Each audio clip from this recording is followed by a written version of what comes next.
buenas tardes, señoras y señores. Bienvenidos al atardecer de este martes, día 11 de febrero de 2025. La verdad es que hoy no tenía para nada previsto empezar por contarles algo que les tengo que contar, en contra de lo que yo inicialmente pensaba. Porque la noticia de la que les voy a hablar, que es de la subida del salario mínimo interprofesional, no hubiera tenido especial trascendencia. No digo que no sea trascendente, es una medida que afecta a 2,5 millones de trabajadores. El salario mínimo interprofesional a partir de hoy se convierte en 1.184 euros brutos por 14 pagas al mes. Es decir, que supone una subida de 50 euros con respecto al salario mínimo que en este momento estaba vigente en nuestro país. Pero era una noticia conocida. Había supuesto alguna, discusión previa entre Sumar y el Partido Socialista, pero estaba solventada y por lo tanto sabíamos que el salario mínimo iba a subir y hubiera sido una noticia destacada, pero no la más destacada del día. ¿Y por qué hay que, sin embargo, empezar hablando de esto hoy en contra de lo inicialmente previsto? Porque en la rueda de prensa posterior del Consejo de Ministros, que es donde se ha adoptado esta medida, hemos asistido a un espectáculo que a mí, en fin, no sé si calificarlo de insólito. Insólito tal vez sea un adjetivo especialmente exagerado, pero peculiar, que es un choque absolutamente indisimulable entre la parte socialista del gobierno, representado por la portavoz Pilar Alegría, y la parte de Sumar del gobierno, representado por Yolanda Díaz, que era la impulsora de esta medida. Pilar Alegría, naturalmente, cuando le ha tocado resumir los acuerdos, ha empezado por aquí y ha puesto, en fin, todo el énfasis del mundo en explicarnos lo que supone esta subida y lo preocupado que está el gobierno por atender a las personas más menestelosas de nuestro país. Pero en el turno de preguntas, los periodistas le preguntaban a Yolanda Díaz: oiga, ¿cómo queda esto de que el nuevo salario mínimo interprofesional tenga que tributar IRPF? Porque hasta ahora, cada vez que se subía el salario mínimo estaba exento del IRPF. Pero ahora, a partir de esta subida, los que se beneficien de esta subida ya tendrán que declarar IRPF. Y esto es algo que sorprende porque rompe una tradición y además un principio que ustedes habían defendido de manera ardorosa. ¿Están ustedes de acuerdo? ¿Se ha deliberado en el Consejo de Ministros? ¿Ha habido intercambio de opiniones? Respuesta de Yolanda Díaz.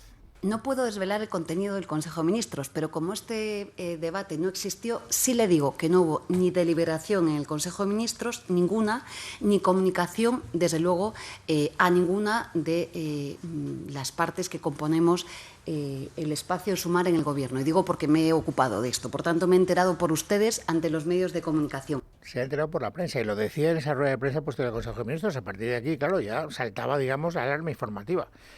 O sea que tenemos aquí una medida que debería haber sido vendida a la limón por las dos partes del gobierno para apuntarse un tanto, y está sirviendo casi para todo lo contrario, para poner de manifiesto, para poner en evidencia que la comunicación entre ellos es nula. No solo eso, sino que Yolanda Díaz se extendía en la respuesta a esa primera pregunta y anunciaba que ellos están en contra de que este salario mínimo tenga que tributar IRPF y que además, si hay alguna medida que se plantea en el Congreso de los Diputados para evitarlo, ellos, o mejor dicho, ellas, porque ellas hablan en femenino, lo apoyarán.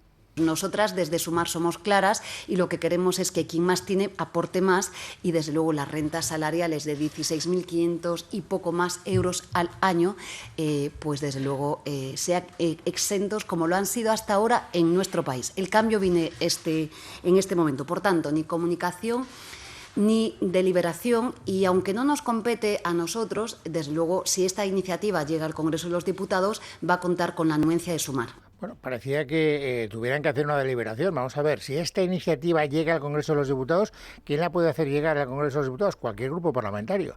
Pero es que muy pocos minutos después de que Yolanda Díaz dijera esto, sabíamos por la portavoz parlamentaria de Sumar, que se llama Verónica Martínez Barbero, que efectivamente Sumar quería plantear algún tipo de iniciativa para evitar que la subida del salario mínimo cotizara en el IRPF.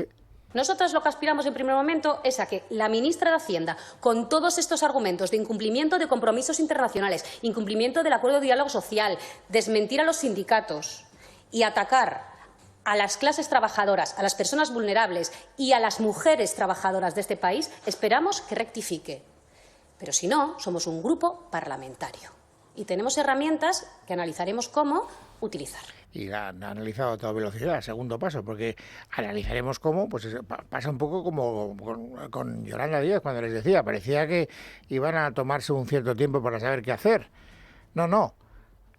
Pocos minutos después ya habían analizado lo que tenían que hacer y ya se nos comunicaba en un comunicado que Sumar presentará en el Congreso de los Diputados una proposición de ley para garantizar que las personas que perciben el salario mínimo interprofesional estén exentas de tributar al IRPF. Por tanto, fíjense en qué poco espacio de tiempo vemos cómo de repente Sumar va a presentar en el Congreso de los Diputados una iniciativa que va en contra de lo que el Gobierno quiere. El Gobierno quiere que las personas que se beneficien de este salario mínimo interprofesional nuevo paguen IRPF. ¿Y por qué lo sabemos? Pues porque Pilar Alegría, que estaba mirando al artesonado de la sala de conferencias del Palacio de la Moncloa, pues no sabía cómo disimular. Estaba oyendo cómo Yolanda Díaz estaba planteando un choque en toda regla, pues entonces ya sonreía, miraba a otro lado, trataba de silbar el puente sobre el río Kwai en su foro interno, yo qué sé lo que tenía que hacer para tratar de que no se le notara mucho la contrariedad de lo que estaba diciendo Yolanda Díaz en ese momento. Pero claro, ha habido un momento en el que no ha tenido más remedio que intervenir. Y ahí es donde ha quedado manifiestamente claro. Con la nueva gama de vehículos comerciales de Peugeot, estamos listos para ayudarte a llevar lo más importante, tu negocio. Por eso, en los días Peugeot Profesional, disfrutarás de condiciones especiales en toda la gama. Aprovecha del 1 al 15 de febrero para dar energía a tu negocio. Consulta tu oferta en peugeot.es. Con la nueva gama de vehículos comerciales de Peugeot, estamos listos para ayudarte a llevar lo más importante, tu negocio. Por eso, en los días Peugeot Profesional, disfrutarás de condiciones especiales en toda la gama. Aprovecha del 1 al 15 de febrero para dar energía a tu negocio. Consulta tu oferta en peugeot.es. Que efectivamente el Partido Socialista es partidario de que se pague el IRPF. ¿Por qué? Porque pagar el IRPF, ha explicado de manera didáctica la portavoz del Gobierno, no es darle el dinero a Hacienda, es poner el dinero al servicio del interés público. Cuando todos intentamos hacer esa pedagogía de justicia fiscal, creo que el utilizar, ¿no?, esa terminología de una parte que se lleva Hacienda, no. Esa parte que dicen que se lleva Hacienda va directamente a consolidar y a mejorar los servicios públicos de los que todos los ciudadanos hacemos uso. Bueno, pues nada, esto para que quede claras las posiciones de unos y de otros. ¿Y saben ustedes lo que termina ya de complicar el cuadro? Parece que se quieren pegar un tiro en el pie los señores del Gobierno. Que el jefe de la oposición, el señor Feijóo, antes de saber que Sumar iba a presentar una proposición para, aceptar que no se tributaran en el IRPF las personas que solo cobraran el salario mínimo interprofesional, había hecho una intervención defendiendo exactamente esa misma tesis. También este Gobierno quiere hacer caja a costa de los que cobran el salario mínimo, quedándose con la mitad de la subida. Es un buen negocio. Subamos el salario mínimo, lo pagarán otros y nosotros nos quedamos con la mitad. Pues reitero mi petición, ahora que se está celebrando el Consejo de Ministros, de que se ajuste el IRPF del nuevo salario mínimo y que las cantidades del salario mínimo no tributen en el impuesto de la renta de las personas físicas. Fíjese, el grupo parlamentario más numeroso de la Cámara toma esta posición, que es exactamente la misma posición que la posición de Sumar. Todo de que la política hace extraños compañeros de cama ya se ve en este caso concreto que es evidente. Por lo tanto, ¿eso qué quiere decir? Quiere decir que el Gobierno va a perder la votación. O sea, el Gobierno, antes de saber si hay agua en una piscina, se tira a la piscina y se parte la nuez. Porque, vuelvo a repetir, esta iniciativa de Sumar va a tener el respaldo del Partido Popular y, naturalmente, de los partidos progresistas de la Cámara, por lo tanto va a tener mayoría y, por lo tanto, el Gobierno va a perder la votación. Una cosa sorprendente. Chico, pues si te vas a meter en ese jardín, primero mira cuál es el terreno y luego pues evítate esta situación tan verdaderamente, no sé cuál sería la palabra que la define, no sé si paradójica o casi cómicas, si ustedes me lo permiten, porque es que a nadie le ha pedido a María Jesús Montero o a Pedro Sánchez que se meta en este berenjenal. Pero bueno, esto es lo que hay y por eso les decía al principio que no tenía más remedio que contarles esta historia. No por la noticia en sí misma, sino por la puesta en escena de la noticia que nos ha permitido verificar un nuevo encontronazo, indisimulable, insisto, entre Sumar y el Partido Socialista. Pero bueno, si vamos al fondo de la noticia, ¿a cuánta gente va a beneficiar esta subida del salario mínimo interprofesional? Y sobre todo, ¿en qué situación van a quedar aquellas personas que cobren el nuevo salario mínimo interprofesional pero tengan que hacer la declaración de la renta? ¿Cómo quedan las cuentas? Leticia Vaquero. 2,5 millones de trabajadores se beneficiarán de la subida del salario mínimo aprobada hoy, la mayoría de ellos en el sector de la agricultura y en el de la hostelería. Y la comunidad más beneficiada será Andalucía, donde 476.000 trabajadores cobran lo mínimo por ley, a partir de ahora 1.184 euros brutos al mes en 14 pagas. Según el Gabinete Económico de Comisiones Obreras, el 57% de las personas que perciben el salario mínimo son mujeres. De ahí que la ministra de Trabajo, Yolanda Díaz, celebre la subida. Desde el primer día que comparecí aquí, les he dicho que era la subida del salario mínimo una herramienta feminista por excelencia, y lo es. Afecta exactamente a 1.579.000 mujeres. Esto supone un 65,8% frente al 34,2% de porcentaje de afectación masculino. Sin embargo, no es oro todo lo que reluce, porque al no elevar el mínimo exento, como ha hecho el Gobierno hasta ahora con las 6 subidas anteriores, el 20% de los que cobren el salario mínimo tendrán que empezar a pagar el IRPF, también a presentar la declaración de la renta. Por ejemplo, un contribuyente soltero sin hijos tendrá que pagar 21 euros al mes a Hacienda, casi la mitad de la subida. Una persona casada que reciba el salario mínimo y que tenga un hijo tendrá que pagar 7,5 euros al mes, 99 al año, por lo que los más afectados serán sobre todo los jóvenes con su primer puesto de trabajo, los que no recibirán íntegramente esos 50 euros adicionales al mes. Y así Díaz insistía en la importancia de la subida. Estamos hablando de rentas pequeñísimas. Hablamos de rentas anuales de 16.500 euros al año.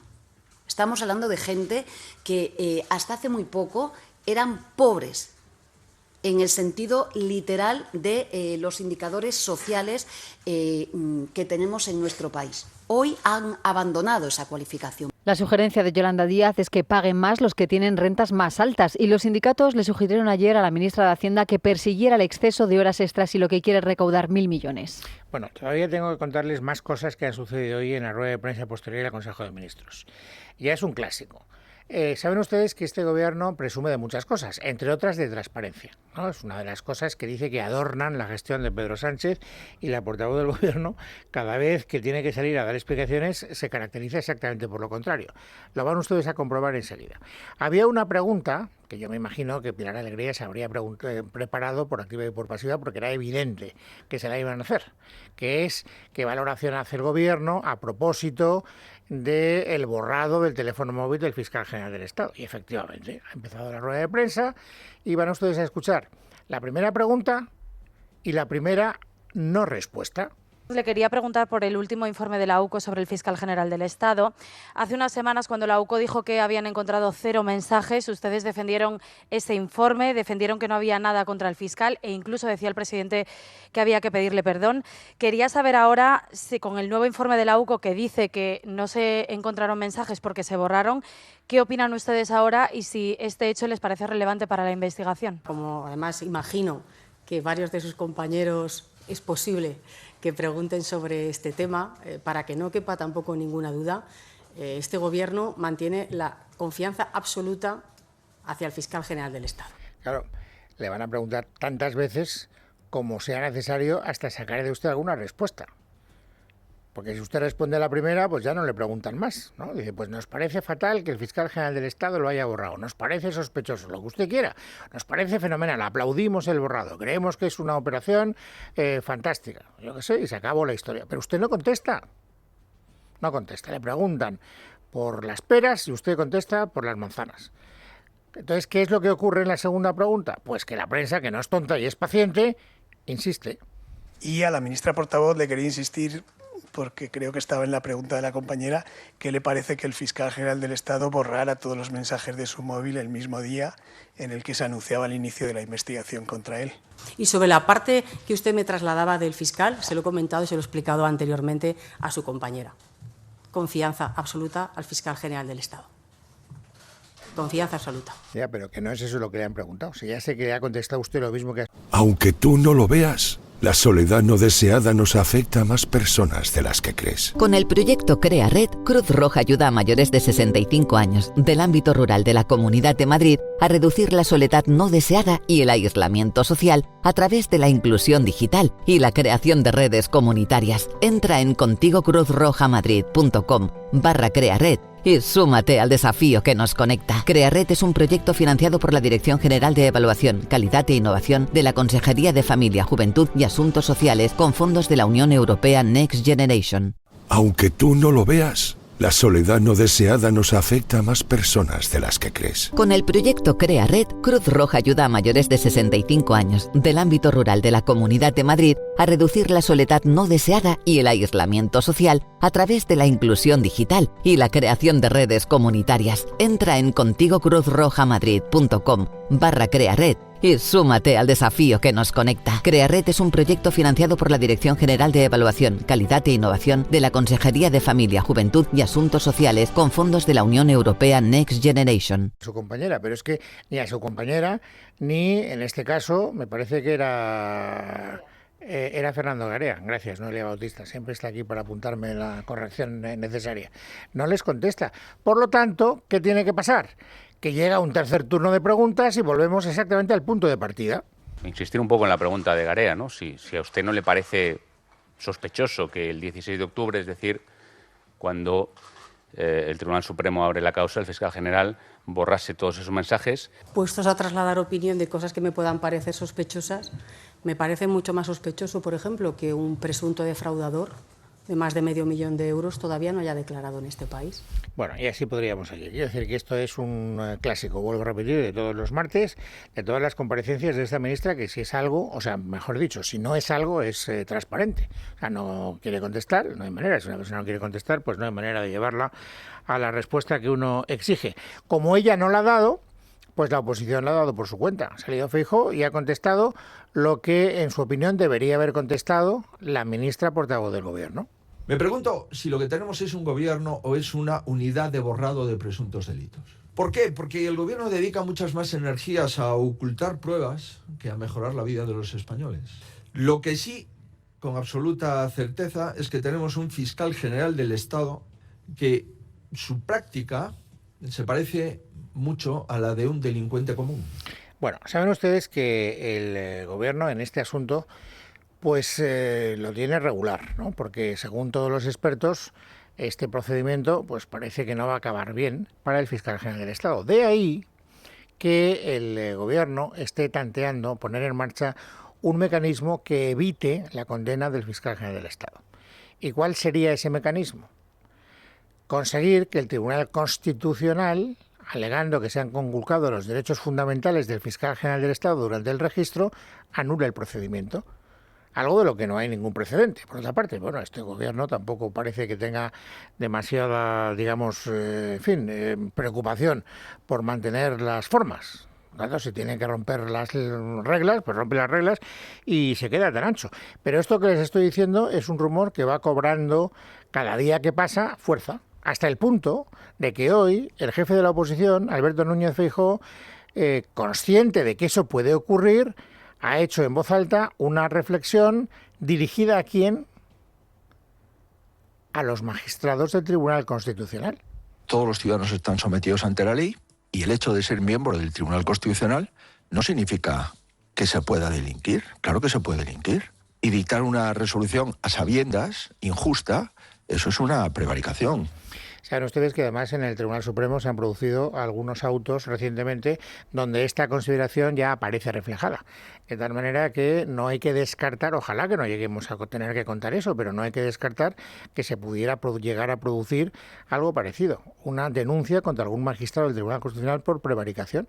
Es decir, por dictar una sentencia injusta a sabiendas. Bueno, esto es lo que hay en el terreno del fiscal. Pero ya les decía ayer que tendríamos que prestarle atención a un procedimiento, a un juicio que empezaba hoy contra los que se lucraron habiendo engañado al Ayuntamiento de Madrid vendiendo mascarillas en mal estado en el inicio de la pandemia.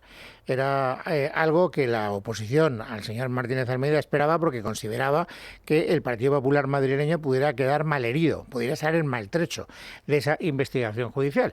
Así que vamos a saber cómo ha transcurrido el primer día del juicio. Sara Becerro.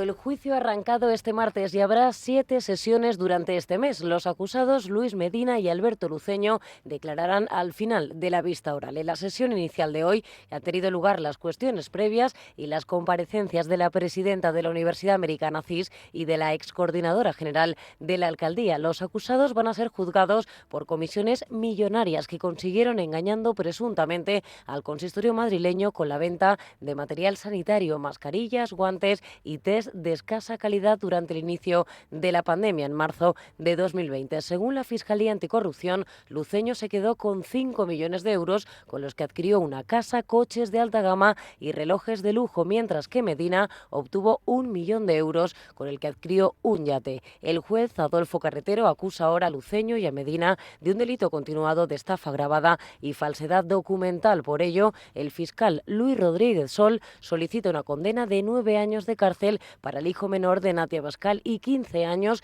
para Luceño, para el que también reclaman una multa de 5 millones de euros. A su llegada este martes, los empresarios han cruzado tranquilos el paseillo en el que le esperaban los medios de comunicación, pero no han ofrecido declaraciones. Las defensas de los comisionistas, eso sí, han aportado hoy nuevas pruebas para demostrar que el ayuntamiento no se sintió, dicen, en absoluto estafado en la operación. Han presentado un audio de marzo de 2020 con la excoordinadora de presupuestos del ayuntamiento en el que se le indicaba el precio de dicho material vendido. Sin embargo, el fiscal se ha opuesto a esa prueba al considerar que no hay garantías de su autenticidad, pero también han presentado WhatsApps que muestran las felicitaciones del alcalde de Madrid. Para ello, el PSOE quiere ahora que llamen a declarar a Martínez Almeida y también a la delegada de Economía en Gracia Hidalgo. Sin embargo, el fiscal se ha mostrado de momento contrario a que Almeida testifique porque se ha probado que él no participó en dichas negociaciones. Bueno, y si salimos de las truculentas aguas de la corrupción, ¿con qué nos vamos a encontrar en la crónica política del día?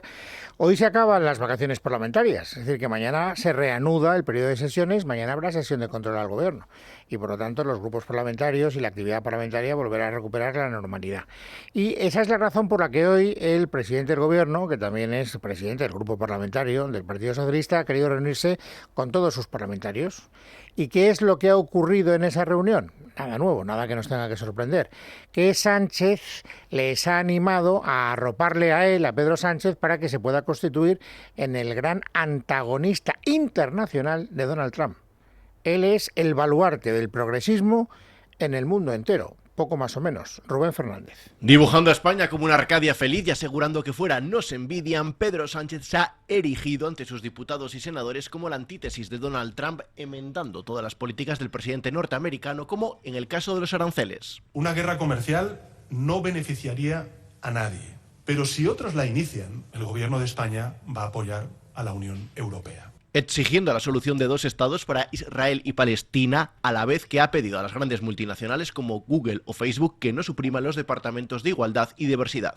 Que esta misma mañana le he pedido a la ministra de Igualdad y al ministro de Economía que convoquen a estas empresas para pedirles que corrijan este error.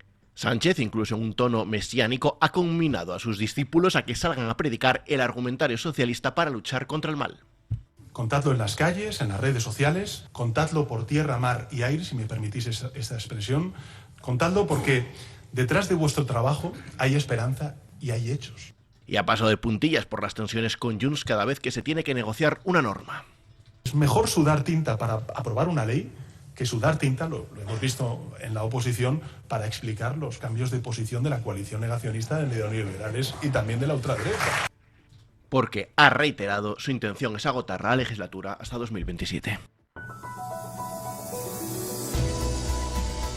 Bueno, es martes, es 11 de febrero de 2025. Vamos a completar ahora el paisaje informativo sobresaliente del día. Noelia Bautista, bienvenida, buenas tardes. Buenas tardes, Luis. Vamos a comenzar en Barcelona, donde hoy la Policía Nacional se ha echado a la calle.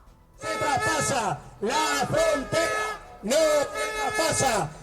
Manifestación ante la delegación del Gobierno de la ciudad condal en protesta por el traspaso, lo escuchaban, de competencias que el Gobierno de Pedro Sánchez pretende con los Mossos d'Esquadra. Asegura Mónica Gracia, portavoz del sindicato policial SUB, que se está vulnerando la Constitución y que lo que se busca es su expulsión. Decirle a este Gobierno que la Policía Nacional no es moneda de cambio de nada, que están incumpliendo la Constitución. Hay dos artículos, el 149 y el 150. Estamos aquí porque está vulnerando las directivas europeas y porque nos quieren echar. O sea, tenemos claro que este sindicato no va a dejar solos a los policías destinados en Cataluña, que le tenemos que decir a los ciudadanos que Cataluña es España y que vamos a ir hasta última instancia para que no nos echen. Junto a ellos, representantes de Vox y del Partido Popular, su líder, el popular Alejandro Fernández, ha prometido dar la batalla. Asegura que no es competencia de los Mossos vigilar nuestras fronteras. Cataluña no es un Estado de Europa, Cataluña es una comunidad autónoma de España y por lo tanto no le corresponde a la Generalitat el control de las fronteras. Es una decisión inconstitucional y es tremendamente peligrosa. Y por eso nos vamos a oponer y vamos a agotar todos los recursos legales y políticos para impedir esta barbaridad.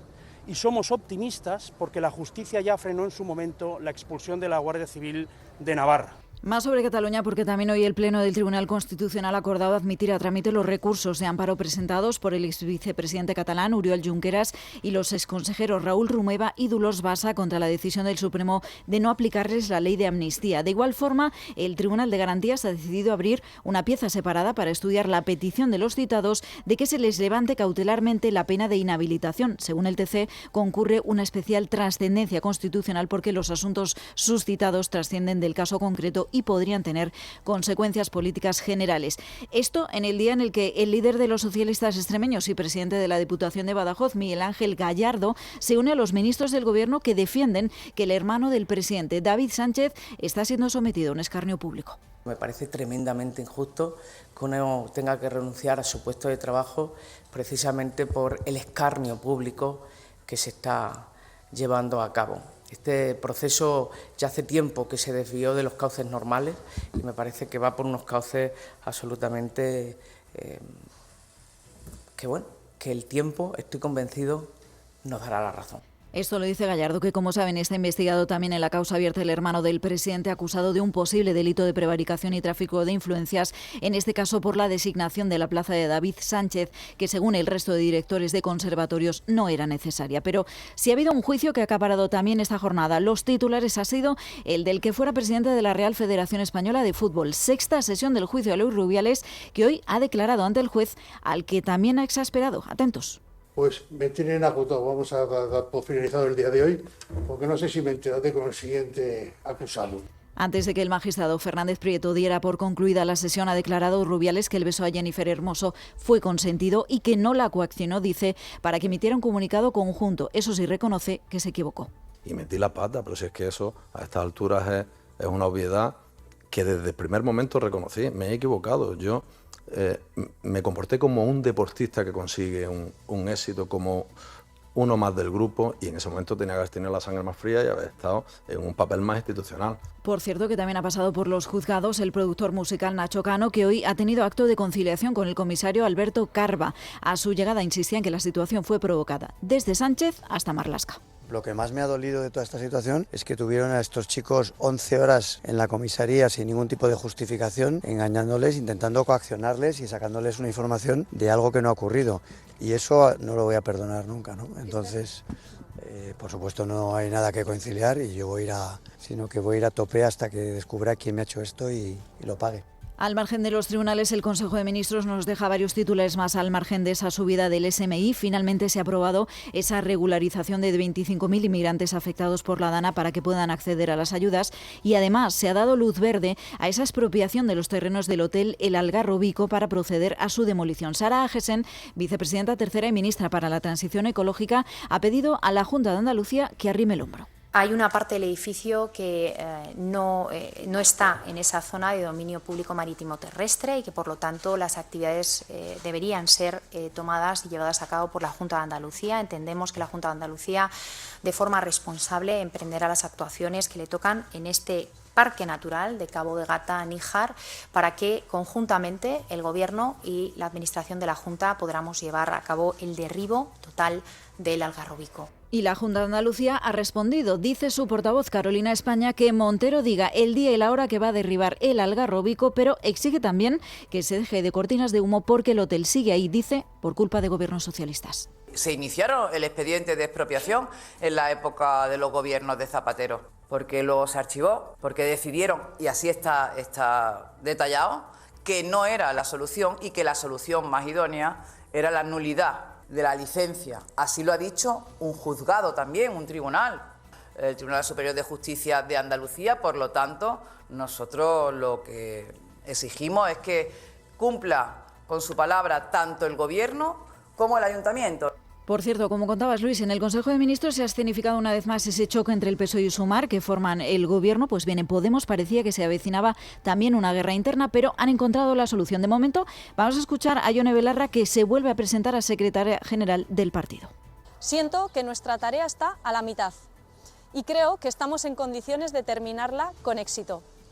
Esa tarea no es otra que volver a tener una izquierda fuerte en España, para cambiar todo lo que tiene que ser cambiado. Una izquierda que esté orgullosa de serlo, una izquierda con capacidad de transformación, con capacidad de hacer realidad su programa.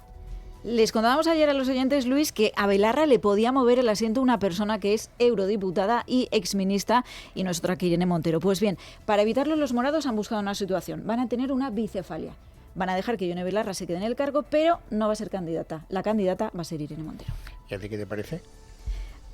Hasta ahora no ha tenido muy buen resultado, tampoco lo tuvo como ministra de Igualdad, que fue bastante lamentable, o sea que no sé si sería para mi partido no sería una candidata. Bueno, pues gracias, Noelia Bautista. Son las 4:30, una hora menos, amigos, en la Comunidad Canaria.